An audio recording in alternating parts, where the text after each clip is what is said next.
বন্ধুরা আমি এইভাবে কেটে নিয়েছি। তো এবার আমি মেয়েকে খেতে দিয়ে দেবো সবকিছু। নমস্কার বন্ধুরা, অনিশা লাইফস্টাইলে তোমাদের সবাইকে স্বাগত জানাই। তো তোমরা সবাই কেমন আছো? আশা করি ভালো আছো। তো আজকে দেখো বন্ধুরা কত বড় একটা রুই মাছের লেজা। আজকে তোমাদের এই রুই মাছের লেজা দিয়ে একটা রেসিপি করে দেখাবো। তো তোমরা তো অনেকভাবে রুই মাছ রান্না করে খেয়েছো, তো আমি এই রুই মাছের লেজাটা কিভাবে রান্না করি আমার পুরো ফুল ভিডিও দেখতে থাকো। তো সবার প্রথমে আমি লেজাটাকে কেটে ধুয়ে পরিষ্কার করে নেবো। তো এই লেজাটা কিন্তু আমি কোনো পিস করবো না, এরকমই গোটাই থাকবে, শুধু আঁশ ছাড়াবো আর এইগুলো কাটবো।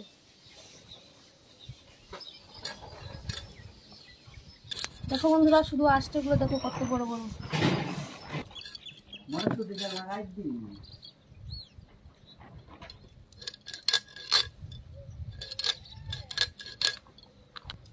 আঁশ ভালো করে ছাড়ানো হয়ে গেছে।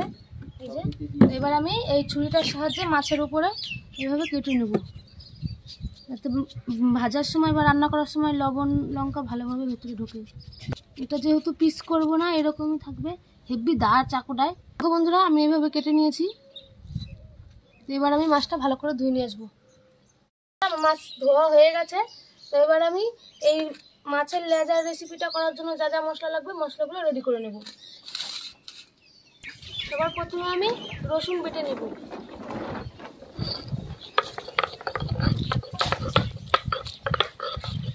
তো রসুন বাটা হয়ে গেছে, এবার আমি তুলে নেব।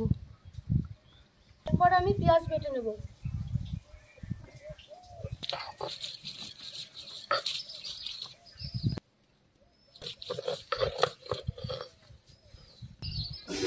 তো এই দেখো বন্ধুরা আমার মশলা সব বাটা হয়ে গেছে। এই যে তো তোমাদের সব মশলাগুলো বাটা দেখানো হয়নি। তো আমি এখানে যে পেঁয়াজ বেটেছি, জিরে, আদা, লঙ্কা, রসুন, আর এখানে আছে লেবু কাটা, ধনেপাতা কুচি। তাই দেখো বন্ধুরা এর আগে একটা ভিডিওতে তোমাদের বলেছিলাম যে এরপর থেকে আমি উনুনে রান্না করব। এই যে উনুন বানানো হয়ে গেছে, রেডি উনুন। তো আজকে আমি উনুনে রান্না করব। আমি উনুনটা এবার ধরিয়ে নেব। তো সবার প্রথমে আমি এই মাছের লেজায় লবণ আর হলুদ লেবু দিয়ে মাখিয়ে নেব। পরিমাণ মতন লবণ দিয়ে দেব হলুদ, এরপরে দিয়ে দেব লেবু।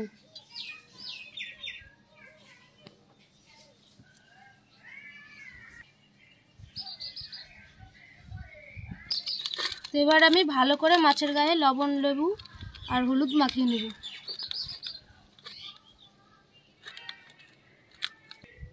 কড়াই গরম হয়ে গেছে, কড়াইতে আমি সরষের তেল দিয়ে দেবো। গরম হয়ে গেছে, তেলে এবার আমি লেজাটা দিয়ে দেবো। লাগিয়ে দিল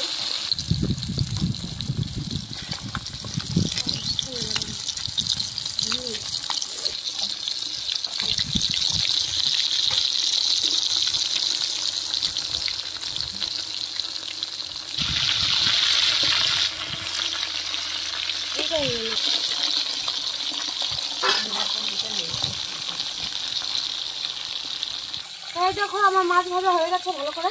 মাছটা এবার আমি নামিয়ে নেব।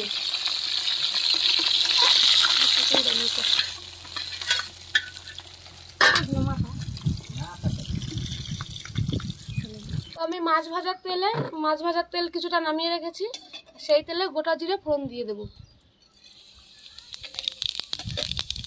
তো এরপরে আমি একে একে সব মশলা দিয়ে দেবো। সবার প্রথমে দিয়ে দেবো পেঁয়াজ বাটা,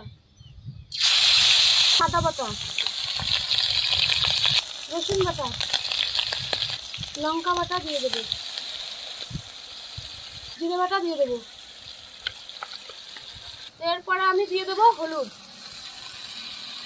মতন লবণ।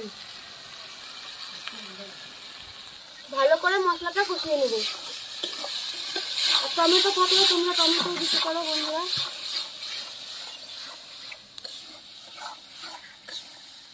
মশলা কষানো হয়ে গেছে, এবার আমি জল দিয়ে দেব। ফুটে গেছে, এই ঝোলে আমি ভেজে রাখা মাছ দিয়ে দেব।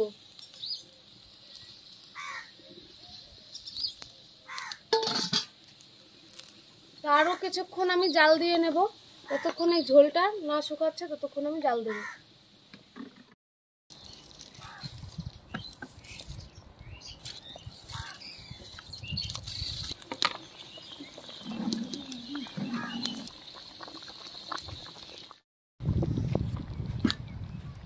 এই দেখো বন্ধুরা, গ্রেভিটা কত সুন্দর কমে গেছে। আর একটু আমি কিছুক্ষণ জাল দেবো, আর একটু কমিয়ে নেব।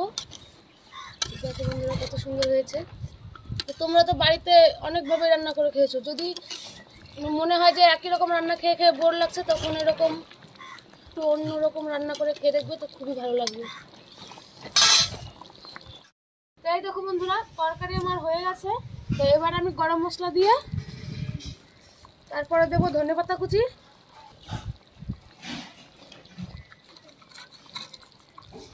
এই দেখো বন্ধুরা, আমার তরকারি হয়ে গেছে।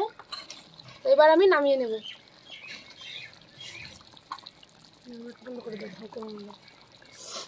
এই দেখো বন্ধুরা, আমার তরকারি রেডি।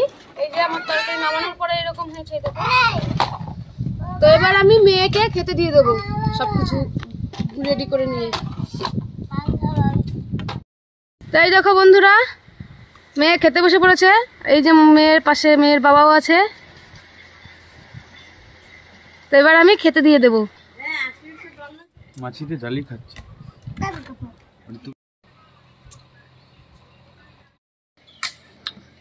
কালারও যেরকম হয়েছে, খেতেও সেরকমই হবে।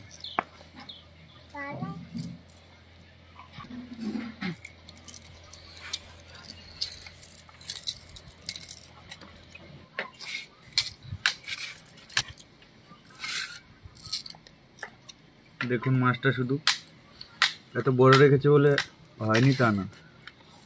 এই দেখুন মশলা টশলা খুব সুন্দর ঢুকেছে। এই দেখুন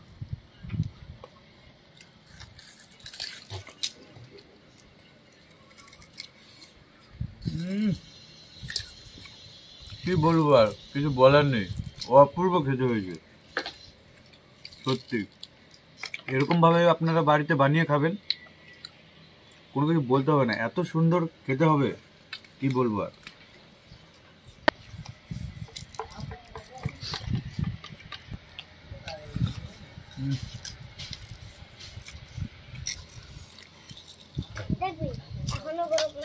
আমার কিছু বলতে ইচ্ছে করছে না, শুধু মনে হচ্ছে খাই খাই খাই। তো আপনারা শুধু একবার এরকম বানিয়ে খাবেন, যদি ভালো না লাগে তখন বলবেন আমাকে। অসাধারণ হয়েছে, অপূর্ব খেতে হয়েছে, কিছু বলার নেই। আর মাছটাও দেখুন বন্ধুরা কত বড়, এই দেখুন। আর হয়েছেও কত সুন্দর, দেখালামই তো আপনাদের। এই দেখুন গোটাটাই। এরকম একটা মাছ এইভাবে রান্না করে আপনারা 3-4 জনের পরেও কেটে তারপরে খেতে পারবেন, অসুবিধা নেই। বাড়িতে যদি কারো 4টে লোক থাকে, কি বলছি, একদম অসাধারণ খেতে হয়েছে। তো আপনারা এইভাবে একবার ট্রাই করে দেখবেন, খুবই ভালো লাগবে। তো দেখা হচ্ছে নেক্সট ভিডিওতে। টাটা।